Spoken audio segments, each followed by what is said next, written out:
नमस्कार दोस्तों, स्वागत है आपका हमारे YouTube चैनल बायो गुरु पर। आज हम पढ़ेंगे दैनिक जीवन में रसायन। उसमें हमारा पहला टॉपिक है आरएनएस संकल्पना। आरएनएस एक वैज्ञानिक थे, इन्होंने बताया था अम्ल और क्षार की परिभाषा की। अम्ल किसे कहते हैं और क्षार किसे कहते हैं। तो अम्ल और क्षार की परिभाषा जो आरएनएस द्वारा दी गई थी उसे हम क्या कहते हैं, आरएनएस संकल्पना। आरएनएस के अनुसार अम्ल को जानने से पहले हम अम्ल के बारे में जान लेते हैं, अम्ल शब्द के बारे में। अम्ल को इंग्लिश में एसिड्स कहते हैं। एसिड जो है, अम्ल है, वो लैटिन भाषा के एसिड्स से बना है। एसिड्स से बना है जिसका अर्थ होता है खट्टा।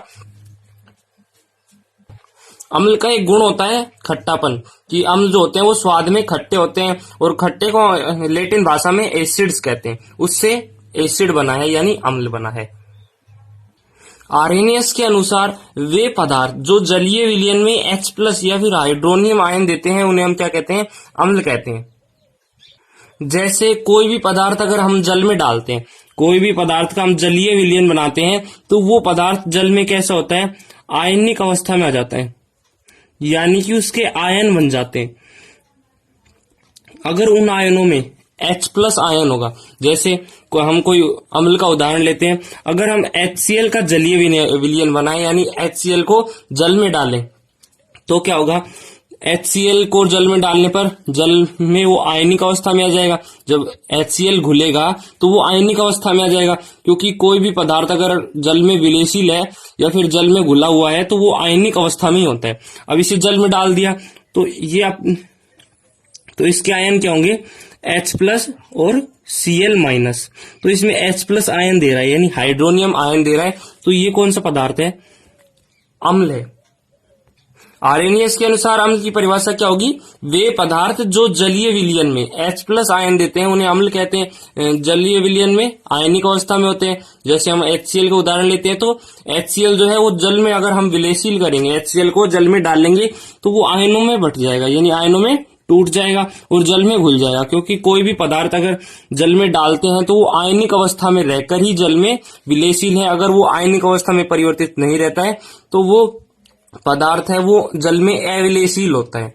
तो HCl जल में विलेयशील है और ये क्या दे रहा है, H+ आयन दे रहा है। इस कारण ये जो पदार्थ है वो कौन सा है, आरएनएस के अनुसार ये HCl क्या है, अम्ल है। अम्ल के गुणों के बारे में बात करें तो अम्ल स्वाद में खट्टे होते हैं। अभी हमने जाना था कि जो अम्ल है वो स्वाद में खट्टे होते हैं, इसलिए उसका नाम एसिड है। तो अम्ल स्वाद में खट्टे होते हैं और ये नीले लिटमस पत्र को लाल कर देते हैं। ये याद रखना है कि जो अम्ल होते हैं वो नीले लिटमस पेपर को लाल लिटमस पेपर में बदल देते हैं। इसे याद कैसे करें कि अम्ल जो है वो लाल लिटमस, या आगे आएगा, क्षार जो है वो लाल लिटमस पेपर को नीला कर देते हैं, जबकि जो अम्ल है वो नीले लिटमस पेपर को लाल कर देते हैं। इसे याद कैसे करें, जो अम्ल होते हैं उनमें कौन कौन से होते हैं, जैसे HCl, H2SO4, HNO3, ये सभी जो अम्ल हैं वो घातक अम्ल है, डेंजर, इन्हें डेंजर समझ सकते हैं। और डेंजर जो है वो रेड कलर से प्रदर्शित किया जाता है, यानी अम्ल की अगर हम टेस्टिंग करें नीले लिटमस पेपर से तो वो डेंजर दिखा देगा यानी लाल लिटमस पत्र में बदल देगा। तो ये हो गई अम्ल की परिभाषा और अम्ल के गुण। अब हम अम्ल के कुछ एग्जाम्पल देख लेते हैं, जैसे HCl, हाइड्रोक्लोरिक अम्ल, H2SO4 सल्फ्यूरिक अम्ल, HNO3 नाइट्रिक अम्ल, CH3COOH एसिटिक अम्ल और HCOOH फार्मिक अम्ल। जो ये सल्फ्यूरिक अम्ल है H2SO4, इसे हम तेजाब भी कहते हैं। तो तेजाब किसे कहते हैं, H2SO4, इसे अम्लों का राजा भी कहते हैं, अम्लों का राजा। अब हम कार्बनिक अम्ल और उनके प्राप्ति स्रोतों के बारे में बात कर लेते हैं। ये कुछ कार्बनिक अम्ल हैं जो पादपों और जंतुओं में पाए जाते हैं और ये उनके प्राप्ति स्रोत हैं।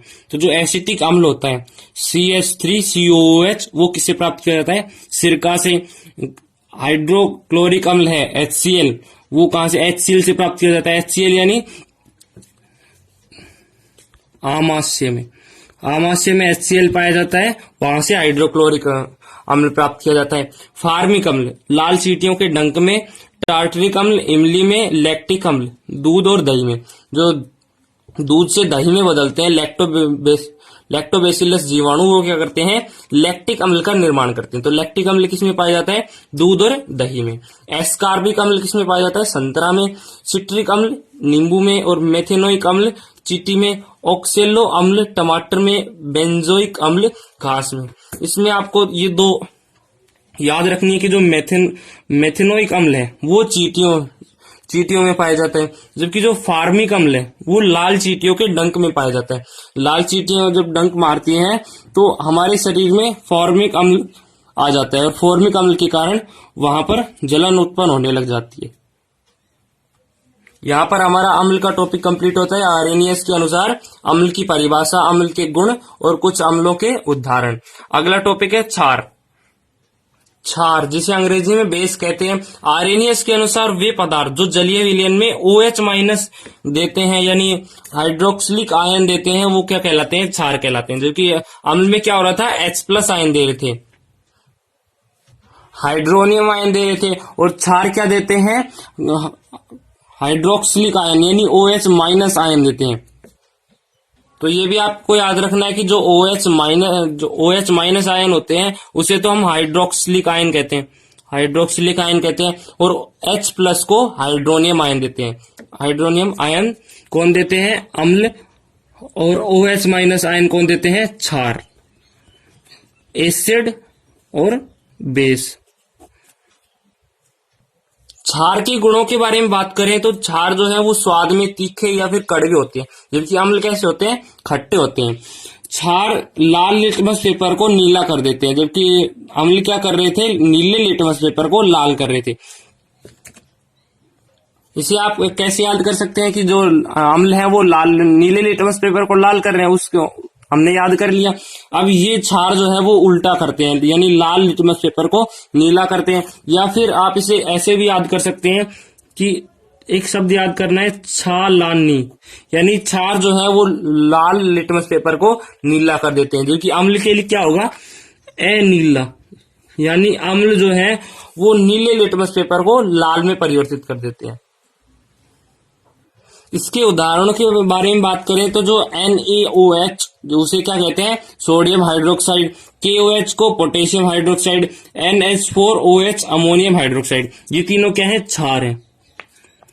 आर्हेनियस संकल्पना के अनुसार ये क्षार हैं, क्योंकि अगर इसका NaOH का जलीय विलयन बनाते हैं, हम जलीय विलयन बनाते हैं, या अभी हमने जाना था कि जो जलीय विलयन होता है वो आयनिक अवस्था में होते हैं। तो इसकी आयनिक अवस्था क्या होगी, ये आयनों के रूप में टूटेगा, तो क्या होगा, Na+ और OH माइनस जो है वो किसमें घुल जाएंगे, जल में घुल जाएंगे, और NaOH है वो जल में विलेयशील हो जाएगा।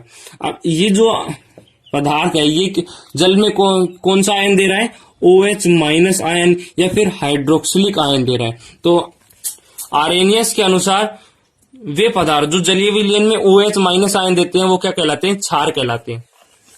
तो ये क्षार कहलाएगा NaOH। इसी प्रकार जो KOH है वो भी K+ और OH माइनस। OH क्या देगा, NH4+ और OH माइनस। तो ये तीनों क्या हो गए, क्षार हो गए। सोडियम हाइड्रोक्साइड, पोटेशियम हाइड्रोक्साइड और अमोनियम हाइड्रोक्साइड। जबकि जल में क्या हो रहा था, अम्ल में क्या हो रहा था कि वे पदार्थ जो H+ आयन देते हो, यानी जैसे HCl ले तो ये H+ आयन देते हैं, H+ और Cl माइनस, तो ये H+ आयन देते हैं, तो ये क्या कहलाते हैं, अम्ल कहलाते हैं। यहाँ पर हमारी आर्हेनियस संकल्पना पूरी होती है क्षार और अम्ल के बारे में। उन्होंने क्षार और अम्ल के बारे में बताया था कि अम्ल जो है वो H+ आयन देते हैं, जबकि क्षार OH माइनस आयन देते हैं। लेकिन ये संकल्पना इतनी साबित नहीं हुई, क्योंकि जो कई अम्ल ऐसे हैं जैसे AlCl3, ये अगर इसका जलीय विलयन बनाया जाए तो ना तो ये H+ आयन देते हैं और ना ही OH माइनस आयन देते हैं। तो ये क्या होते हैं, अम्ल होते हैं। लेकिन आर्हेनियस के अनुसार अम्ल होते हैं तो ये H+ आयन देने चाहिए, लेकिन ये ना H+ आयन देते हैं और ना OH माइनस आयन देते हैं। इनके लिए एक अलग संकल्पना है, इनको समझाने के लिए अम्ल और क्षार को ब्रास्टेड लोरी संकल्पना और लुईस संकल्पना, ये हम अगली वीडियो में करेंगे। अब हम बात कर लेते हैं तनु यानी डाइल्यूट और कॉन्सेंट्रेटेड यानी सांद्र के बारे में बात कर लेते हैं। ये कोई अम्ल जो होता है या फिर जो क्षार होता है वो कई डाइल्यूट होते हैं, जबकि कई कॉन्सेंट्रेटेड होते हैं, यानी कई तनु होते हैं और कई सांद्र होते हैं। ऐसा क्यों होता है, इसको जानेंगे कि जो तनु होता है यानी डाइल्यूट होता है ये क्या होता है। अगर कोई अम्ल या क्षार में अगर अधिक जल घुला हुआ हो, जल की मात्रा अधिक हो, तो वो कैसा होगा, तनु होगा। जबकि अम्ल या क्षार में जल की मात्रा कम होगी तो वो कैसा होगा, सांद्र होगा, यानी कॉन्सेंट्रेटेड होगा यानी सांद्र होगा। जैसे हम HCl में अधिक जल घोल देते हैं तो वो HCl कैसा होता है, डाइल्यूट HCl होता है। जबकि अगर HCl में जल कम है तो कॉन्सेंट्रेटेड HCl होगा, HCl कॉन्सेंट्रेटेड और ये डाइल्यूट। ये तो हमारा आर्हेनियस के अनुसार अम्ल और क्षार हो गया। अब हमारा अगला टॉपिक है लवण यानी साल्ट। लवण किसे कहते हैं यानी साल्ट किसे कहते हैं। जब अम्ल और क्षार की अभिक्रिया कराई जाती है तो क्या बनते हैं, लवण और जल बनते हैं। जैसे अम्ल ले लिया HCl, क्षार NaOH। अभी हमने पढ़ा था ये OH माइनस आयन दे रहा है, ये H प्लस आयन दे रहा है जलीय विलयन में, तो ये अम्ल हो गया, ये क्षार हो गया। अब इन दोनों की अभिक्रिया कराते हैं तो क्या बनता है, लवण और जल बनता है। जैसे इन दोनों की अभिक्रिया कराई तो NaCl, Na यहां से Cl, Na पॉजिटिव और Cl नेगेटिव, और H2O, H और OH यानी H और OH आपस में मिलकर क्या बना लेंगे, जल का निर्माण कर लेंगे। तो अम्ल और क्षार की जब अभिक्रिया कराई जाती है तो वो किस में बदल जाते हैं, लवण और जल में। इस अभिक्रिया को क्या कहते हैं, उदासीनीकरण अभिक्रिया कहते हैं। उदासीनीकरण अभिक्रिया क्यों कहते हैं, क्योंकि जो अम्ल है वो उसका पीएच कम है और क्षार का पीएच अधिक है, 7 से अधिक है, इसका 7 से कम है। अगर इन दोनों की अभिक्रिया कराई जाए तो वो जो है वो उदासीन में बदल जाते हैं, यानी उनका पीएच 7 हो जाता है, जैसे जल का और लवण का होता है। इस अभिक्रिया को क्या कहते हैं, अम्ल और क्षार जब मिलाते रहते हैं तो उस अभिक्रिया को कहते हैं उदासीनीकरण अभिक्रिया कहते हैं। जैसे ये उदाहरण है, HCl और NaOH को आपस में मिक्स किया तो लवण और जल बनता है। अब हम बात करते हैं प्रबल अम्ल और दुर्बल क्षार की, यानी प्रबल अम्ल और प्रबल क्षार की अगर अभिक्रिया कराई जाए। जैसे अभी हमने पढ़ा था कि अम्ल और क्षार की अभिक्रिया कराते हैं तो क्या बनता है, लवण और जल बनता है। अगर वो अम्ल प्रबल हो और क्षार भी प्रबल क्षार हो तो जो लवण बनेगा वो उदासीन होगा। जैसे प्रबल अम्ल और प्रबल क्षार किसे कहते हैं, जैसे कोई अम्ल है उसमें उसका अगर हम जलीय विलयन बनाते हैं तो उसमें H+ कितने मुक्त हो रहे हैं, 3 H+ मुक्त हो रहे हैं। जैसे कोई अम्ल है उसमें जब जलीय विलयन बनाते हैं तो उसमें 3 H+ मुक्त होते हैं, और प्रबल क्षार इसमें भी 3 OH मुक्त हो रहे हैं। तो अब इनकी अगर अभिक्रिया कराई जाएगी तो 3 H+ हैं और 3 OH माइनस है, ये आपस में क्रिया कर लेंगे और 3 H2O का निर्माण कर लेंगे। और जो लवण बनेगा वो कैसा होगा, उदासीन होगा, क्योंकि उस लवण में ना तो OH रहेंगे और ना H रहेगा, वो दोनों आपस में जुड़कर जल का निर्माण कर लेंगे। अब दूसरा स्टेप है जब प्रबल अम्ल हो और दुर्बल क्षार हो, यानी 3 H+ ये अम्ल मुक्त कर रहा हो और OH- कितने मुक्त कर रहा है क्षार, 1 OH-। तो ये जो 1 OH- है ये 1 H+ के साथ क्रिया कर लेगा और एक जल के अणु का निर्माण कर लेगा। अब ये जो लवण होगा ये कितना अम्ल होगा, 2, यानी जो लवण है उसमें 2 H+ रहेंगे, यानी ये लवण अम्लीय माध्यम में होगा, अम्लीय लवण होगा। अगर दुर्बल अम्ल और प्रबल क्षार की बात करें यानी 1 H+ और 3 OH-, तो ये जो 1 H+ है ये इससे 1 OH- से क्रिया कर लेगा और 1 H2O का निर्माण कर लेगा, और बाकी के जो दो OH बचे हैं वो लवण बनेगा उसके साथ चले जाएंगे। इसमें 2 OH- है, तो ये जो लवण होगा ये कैसा होगा, क्षारीय होगा, क्योंकि इसमें OH- है। अगर हम दुर्बल अम्ल और दुर्बल क्षार की बात करें, जैसे 1 H+ ये मुक्त कर रहा है, 1 OH माइनस ये मुक्त कर रहा है, तो ये दोनों आपस में क्रिया कर लेंगे और किसका निर्माण कर लेंगे, एक H2O का निर्माण कर लेंगे। और जो लवण बनेगा उसमें ना तो H प्लस रहेंगे और ना OH माइनस रहेगा, तो वो लवण कैसा होगा, उदासीन होगा। यानी जब अम्ल और जो क्षार होते हैं उनमें अगर दोनों H प्लस और OH माइनस बराबर दान कर रहे हैं तो कैसा लवण कैसा होगा, उदासीन होगा। उसका पीएच कितना होगा, 7। उदासीन का पीएच 7 होता है। अब जब प्रबल अम्ल और दुर्बल क्षार की बात करें तो उसमें H प्लस आयन मुक्त रह जाएंगे, तो उसका पीएच कितना होगा, 7 से कम।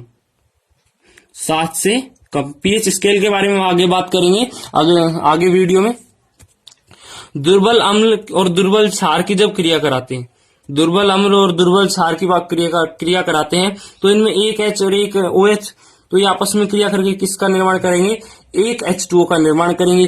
तो और जो लवण बनेगा वो कैसा होगा, उदासीन होगा। तो इसका पीएच कितना होगा, 7 होगा। और जब दुर्बल अम्ल और प्रबल क्षार की क्रिया कराते हैं तो जो लवण बनता है उसमें OH माइनस रह जाते हैं, तो इसका पीएच 7 से अधिक होगा। अगर हम लवणों के गुण की बात करें तो जो लवण बने हैं, जो अम्ल और क्षार की अभिक्रिया से जो उदासीनीकरण अभिक्रिया हो रही है उसके माध्यम से जो लवण बने हैं वो उनका गुण क्या होगा, वो उच्च गलनांक और क्वथनांक वाले होंगे। यानी वो उच्च गलनांक रखते होंगे और उच्च क्वथनांक रखते होंगे।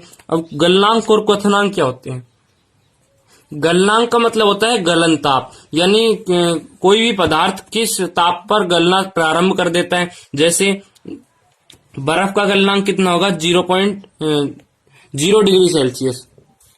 गलनांक मतलब गलन ताप, यानी कोई पदार्थ किस तापमान पर गलना प्रारंभ कर देता है। जैसे बर्फ की बात करें तो बर्फ का गलनांक कितना होगा, 0 डिग्री सेल्सियस, यानी जो बर्फ 0 डिग्री सेल्सियस पर गलना प्रारंभ कर देती है। क्वथनांक क्या होता है, वह तापमान जिस पर कोई पदार्थ उबलने लगता है। जैसे पानी का क्वथनांक देखें तो 100 डिग्री सेल्सियस, यानी 100 डिग्री सेल्सियस पर जो पानी है वो उबलना प्रारंभ कर देता है। तो पानी का क्वथनांक कितना होगा, 100 डिग्री सेल्सियस। यानी जो लवण होते हैं उनका गुण क्या होता है, उच्च गलनांक और क्वथनांक, यानी उनका गलन ताप भी उच्च होता है और क्वथनांक जो होता है यानी उबलने वाला तापमान भी उच्चतम होता है, यानी बहुत अधिक होता है। कई बार ऐसा होता है कि जो उदासीनीकरण अभिक्रिया होती है, यानी अम्ल और क्षार की जब अभिक्रिया कराते हैं और जब लवण और जल बनते हैं तो कई बार जो लवण है वो जो जल है वो लवण के साथ अटैच रह जाता है। जैसे अम्ल और क्षार की जब क्रिया कराते हैं तो फिटकरी का निर्माण होता है। ये फिटकरी क्या है, लवण है, इसमें जल जुड़े रह जाते हैं। ये जो जल है इसे हम क्या कहते हैं, क्रिस्टलन जल कहते हैं।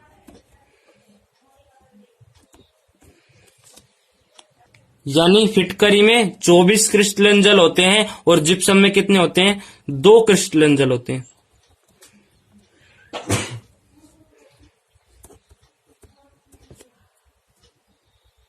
यानी क्रिस्टलन जल की परिभाषा क्या हो गई, लवण के इकाई सूत्र। ये जो लवण है ये इकाई सूत्र होना चाहिए, यानी ये 2 अणु नहीं होने चाहिए। अगर ये 2 अणु होंगे तो इसमें जल कितने होंगे, 4। अब ये है कि जो क्रिस्टलन जल होता है वो केवल इकाई अणु में होता है, यानी इकाई सूत्र में होता है। यानी एक अणु ले तो उसमें जितने भी जल उपस्थित होते हैं, जल की जितने अणुओं की संख्या होती है उन संख्या को हम क्या कहते हैं, क्रिस्टलन जल कहते हैं। यहाँ पर हमारा आर्हेनियस संकल्पना पूरी होती है। अगली वीडियो में हम ब्रोस्टेड लोरी और लुईस संकल्पना के बारे में बात करेंगे।